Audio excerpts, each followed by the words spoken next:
Today we're going to be looking at another heavily requested video from Kyle Hill's channel. Specifically, we're going to be looking at the Lia Radiological accident. For those of you who don't know me, I'm Tyler Fultz. I'm a nuclear engineer with a little over 10 years of experience in the commercial nuclear power industry, from engineering to operations to emergency response.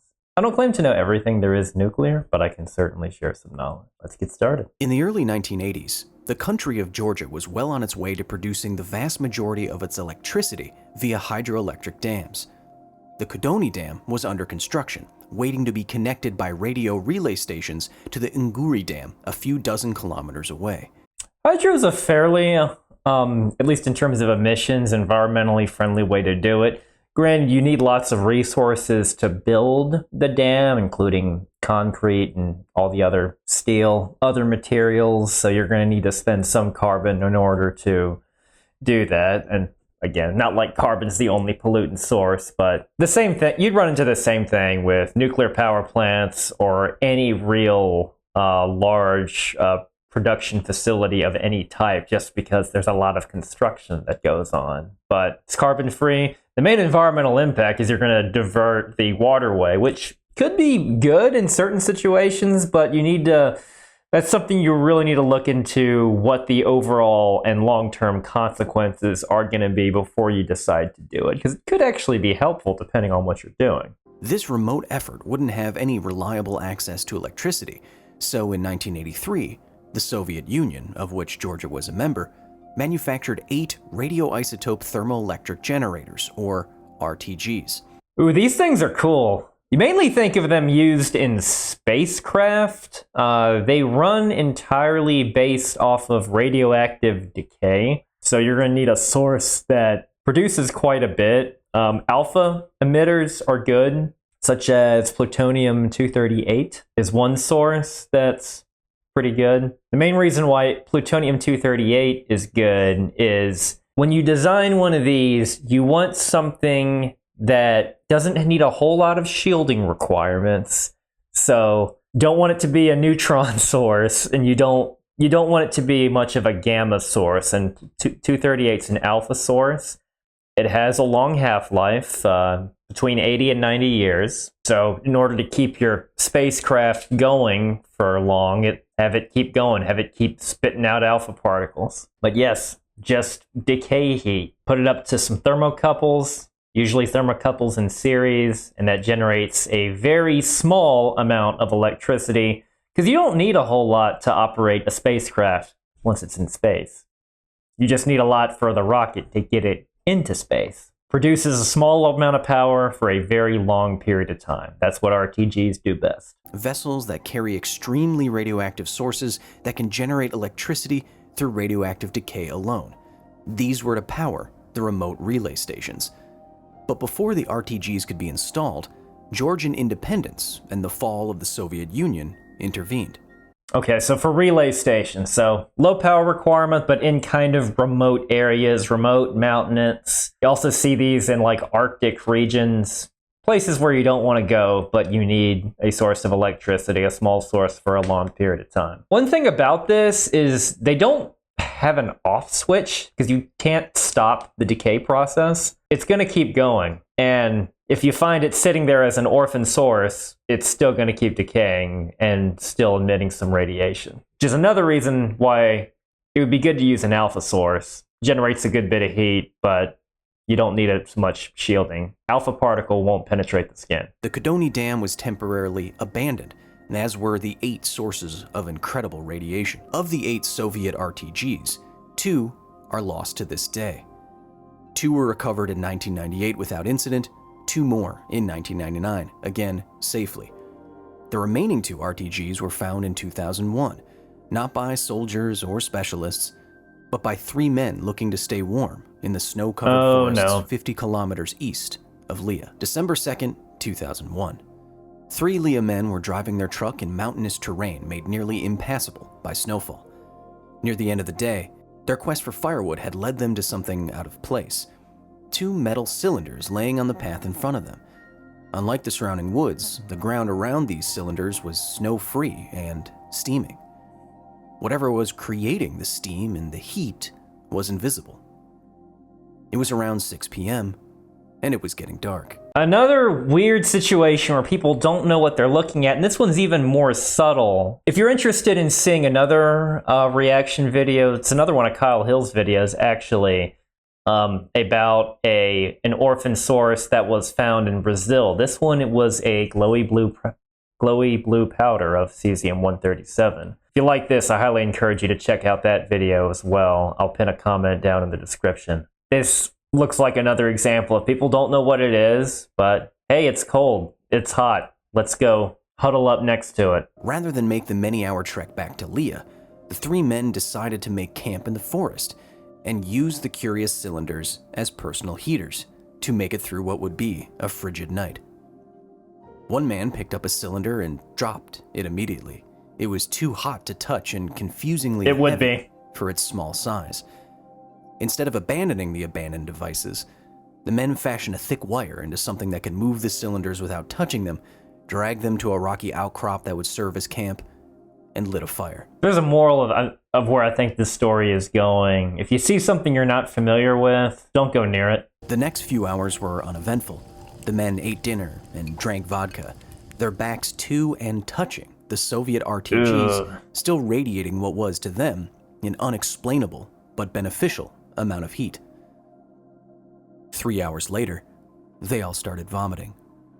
Their stomachs, combined with nausea, dizziness, and headaches, would make for a terrible night's sleep. Cute respiratory sickness, and they're in the middle of nowhere. Ugh.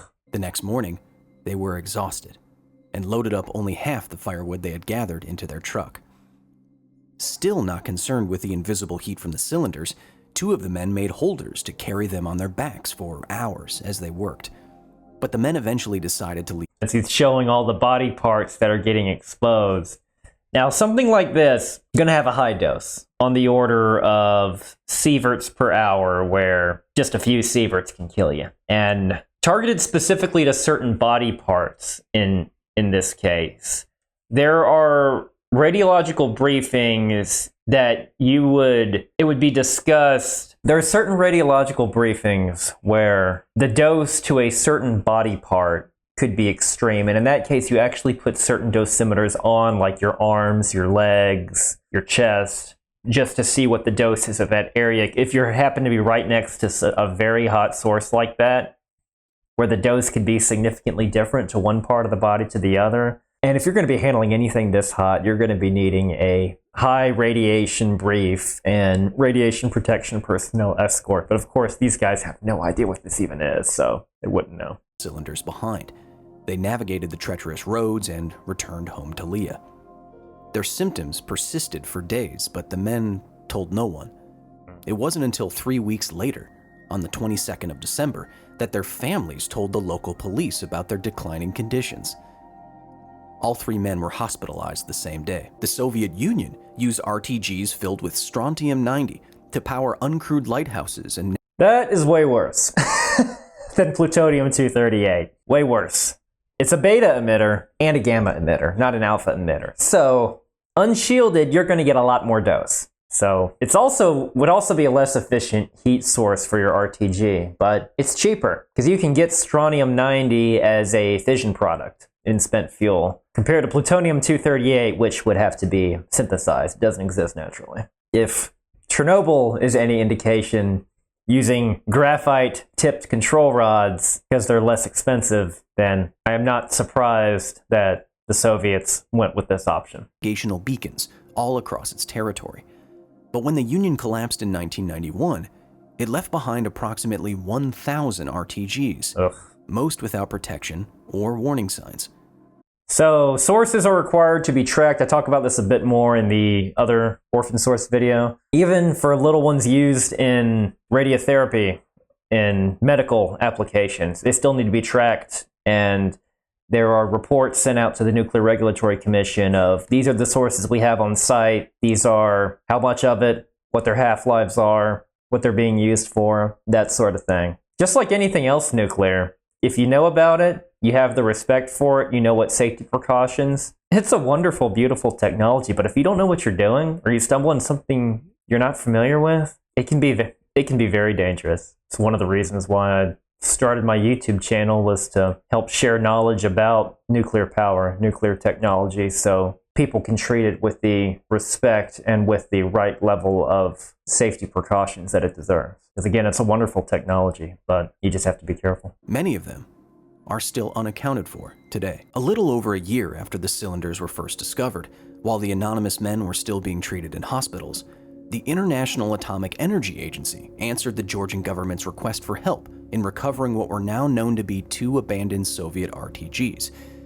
And they got everything on video.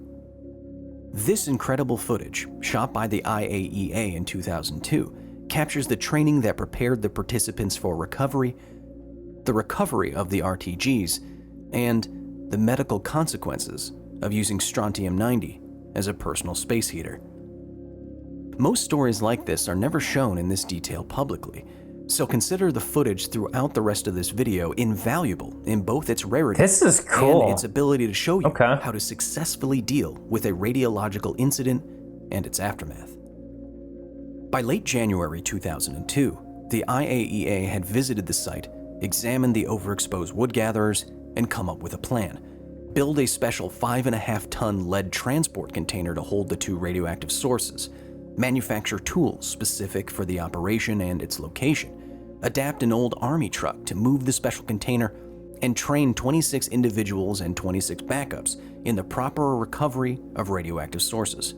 Perfect. Specialized tools, specialized training, specialized equipment, plus training. I said training twice on purpose because it's that important. This training would be critical, as the RTGs and the strontium-90 inside were so hot that no individual would be allowed to spend more than 40 seconds near them during the entire mission. It's a bit like some of those responses during Chernobyl. That's one of the things on the HBO show that they actually got right. There are certain jobs that you just needed to filter in a lot of people because they were not doing that job for very long. This was non-negotiable. A whole body dose of 5 sieverts brings with it a 50% chance of death. That's about right. I'm used to seeing it as LD 50/60, which means 50% of the population dead within 60 days, which suffering through 60 days of that to death is probably one of the most horrific ways to go, if not the most horrific. But that's about right. Anywhere in that 4 to 6 range, this is what you're looking at. Even with aggressive medical treatment, it's in like the 3 to 4 range if you're going for it without medical treatment for this LD 50/60 number. Radiation emitted at the surface of the sources was almost 5 sieverts per hour. And unshielded gammas and betas, strontium-90, yeah, that's a really nasty source. Really, really nasty source. That number isn't quite here, but this is the sort of sign that would say this is how bad this source would be. Now, this is at 500 rads at a distant 1 meter from the source.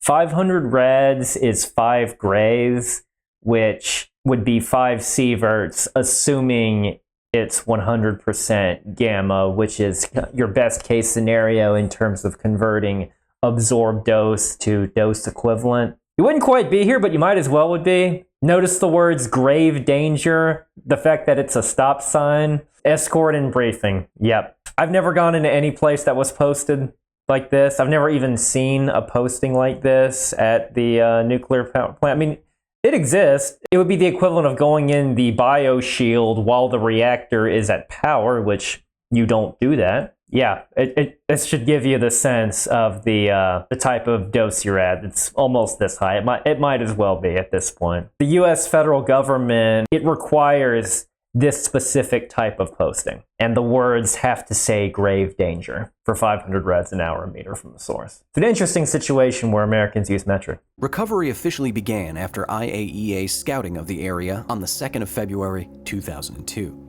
The 18 kilometers the recovery team traveled from a nearby village was a slog of mud, snow, and unmaintained roads that took 3.5 hours to navigate. The path was only passable with the help of a towing tractor provided by local authorities. The agency wanted to avoid these harsh conditions and leave the isolated canisters alone until the spring, where they wouldn't be hurting anybody, but fear from the local population and the government of Georgia pressed them forward. Once on site, the mission would last just an hour, thanks to the strict adherence to the two critical principles of nuclear safety. Yeah, there you have it. That's an example of a survey map right there. It's very simple, which is what you need, which is what you'd expect it to be, because you just got two sources. And like I said, this would be just under the threshold of grave danger, very high, be at the high end of high. So briefing, monitoring stuff. And note, those are swabs, little surveys that they took at a certain distance from the source. Nuclear physics is complicated, but personal nuclear safety is extremely simple. TDS, time, distance, shielding. Whatever a source is emitting, it's constant, so the less time you spend near it, the less dose you're going to receive. Radioactivity, like light, spreads out in every direction and decreases rapidly with distance, so every meter you're from it matters. Finally, radiation can be attenuated or Specifically, it's the inverse square law. You double your distance from the source, the intensity goes down by a factor of 4. Very simple principle. He's 100% right about that. outright stopped as it passes through matter. So get anything between you and a source. Attenuation is just a fancy word for the strength of the radiation being reduced, less dose. Even though it's not going to do much, a piece of paper will actually reduce the gamma absorption by you slightly. It'll have more of an impact on a beta, and it will stop an alpha. That principle, anything's better than nothing. The least time, the most distance, and the most shielding will keep you as safe as possible if you must be near a radioactive source. Simple rules, but powerful. It's actually very similar to COVID. Time being the CDC guidelines on 15 to 30 minutes near another person while you're doing a job within 6 feet of each other. The distance being the 6 feet or 2 meter separation, and the shielding, wear a mask. I heard about this principle was from a man who used it to photograph the elephant's foot beneath the Chernobyl nuclear power plant. The second principle of nuclear safety is ALARA, or as low as reasonably achievable. If you have to work with radiation, you endeavor to do all you can through TDS to receive the lowest dose achievable for the work. You don't linger, you don't take chances, you don't do anything that you don't absolutely have to. The converse is you're not going to walk around in a lead suit to protect you from gamma radiation. So you're not going to do anything impractical. You're going to do things that are reasonable endeavors, but it's all about quickness and preparation. This is why you see the IAEA trained workers here literally running away from the sources. When working with something that hot, every meter and every second counts. I'm glad he included that in this video. That's a really good illustration of both of those principles. Once everything was in place, once the calculations were done, the lead container prepped, and the movements of workers according to dose limits planned, recovery commenced. The following is the actual footage of the operation. Cool. Listen to the workers call out time limits. 25 seconds. Point out shielding they can use. Stay behind the rock.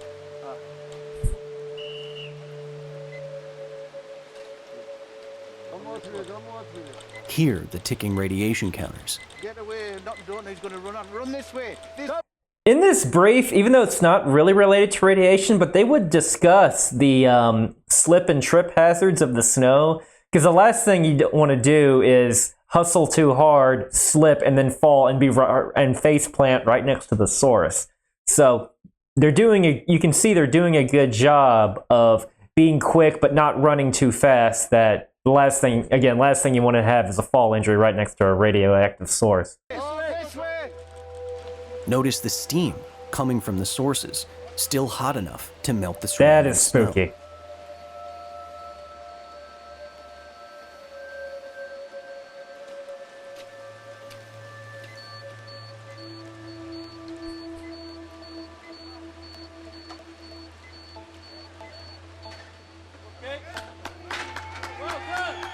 Quick and clean. Within just 20 minutes, both sources were contained. An excellent example of how to recover a dangerous orphan source quickly and with severely limited financial and technical resources. Yeah, you need a good shielded container from that strontium-90. That'll stop all the betas and a lot of the gammas. Maybe all the gammas. I can't tell how thick it is. You're gonna probably need a good 8 inches. No recovery worker received more than 1.16 millisieverts of radiation. Oh, beautiful. Less than 10% of the dose you'd get from a CT scan. That's really good for a radiological worker. The annual dose limit is 50 millisieverts for a radiation worker. Considering how hot this source was, I think these guys do pretty good. The mission was a great success. But the 3 men who first found the abandoned generators were not so lucky. After they were hospitalized in the December of 2001, the 3 Lia men, now patients, would be moved around hospitals in Georgia, Russia, and France, and would receive extensive treatment. Patient 3 was the luckiest. He received burns on his legs and hands, but was discharged after only a month of treatment. Patients 1 and 2 would need treatment for up to 2 years. A full-body dose of 10 grays, another unit of absorbed ionizing dose, is 99% fatal. A dose of 6 grays is lethal for 50% of those that receive it. So grays are a unit of absorbed dose. Compare that to dose equivalent being sieverts. Really, sieverts, it's a gray multiplied by a quality factor based on how much damage the type of radiation does to cells in the body. For gammas, it's 1-to-1. 5 grays is 5 sieverts. For alphas, though, if you were to take that internally somehow, 5 grays could be 100 sieverts. Very deadly, very close range. But at the same time, alphas wouldn't penetrate the skin, so you'd probably just get a really nasty physical burn. But this one was beta and gamma, so it's penetrating the skin, but a lot of that energy is more of that energy is passing through you versus linear energy transfer directly to your cells. And 5% of people will die after receiving 2 grays. Patients 1 and 2 had received estimated doses between 1 and 6 grays. Interesting he's switching between sieverts and grays. Sieverts would be a better unit to use for absorbed dose because it takes into account that quality factor. Those numbers check out if it's gammas, but otherwise, if it was an alpha, this would be a considerable underestimate. But it's not. Strontium-90 is not alpha. Meaning that any road to recovery could be impassable. Most people know that radiation poisoning can kill, but many aren't aware of just how sinister the not immediately fatal damages can be. Radiation breaks things down on an atomic level, most notably DNA, and changes to the DNA of a cell can lead to cancer, mutation, or impaired function. White blood cells don't fight off infection because they all died off. Wounds don't heal. Case in point, radiation lesions on patient 1's back simply refused to close, rejecting continuous treatment and multiple extensive skin grafts. The normal healing pathways were destroyed. Lesions on his back where he set against the abandoned RTG would get better, then worse, then much worse. Ugh. Patient 1 died from multiple organ failure and cardiac arrest after 893 excruciating Good lord, slow way to go. That's horrible. days. Patient 2 went through a similar hell, with a radiation lesion on his back that defied treatment for nearly 500 days. Thankfully, patient 2 finally recovered enough to be discharged from the hospital on March 18, 2003, and returned home to Georgia. A self-contained radioactive source that is no longer under proper regulatory control and poses an immediate radiological threat is called an orphan source. They can be anything from an abandoned RTG to a medical imaging device to a nuclear warhead. Nuclear weapon would be worse than an orphan source in terms of, I wouldn't call a nuclear weapon an orphan source. One, it's an actual bomb just sitting there that someone could use. It's a step up. I wouldn't know what worse to call it than a nuclear weapon. The fissile material, the uranium-235, the plutonium-239, depending on what type of nuclear weapon it is, that is actually called special nuclear material, which isn't a source, but it's fissile material. There's actually an inventory, that nuclear engineers take at a nuclear power plant on special nuclear material required by the Nuclear Regulatory Commission. I suppose technically a nuclear weapon would involve an abandoned nuclear weapon, would involve an orphan source plus special nuclear material, but just call a spade a spade. It's a nuclear weapon. It's way worse than both. If it's just one sitting around. The Nuclear Regulatory Commission has estimated that at least one device like this becomes an orphan source in the United States every day. The improper handling or control of orphan sources that's just sloppy work. Can be completely prevented. has directly killed people all over the world and caused many millions of dollars in damages. That's the other video that I've already done a reaction video to. If you haven't seen it already, I highly recommend you check it out. Talk a lot more about orphan sources than about cesium-137 specifically. The identification of orphan sources and their collection is therefore critical to any country's comprehensive nuclear safety program. In 2003, the same year patient 2 was finally discharged from the hospital, the IAEA went back to Georgia looking for more orphan sources just in case. And they found another 300 of them. Until next time. Stories like this really bother me because it's stuff that's entirely preventable, an entirely preventable death, and 2 entirely preventable illnesses with just proper storage, tracking, and maintenance. That's all it takes. It's not even expensive, just negligence. It's another reason why we just need to treat nuclear materials with the respect they can deserve so they can allow us to drive progress and continue to advance our civilization, because it's amazing technology. You just have to know what to do with it. Thank you very much for watching. I'll see you next time.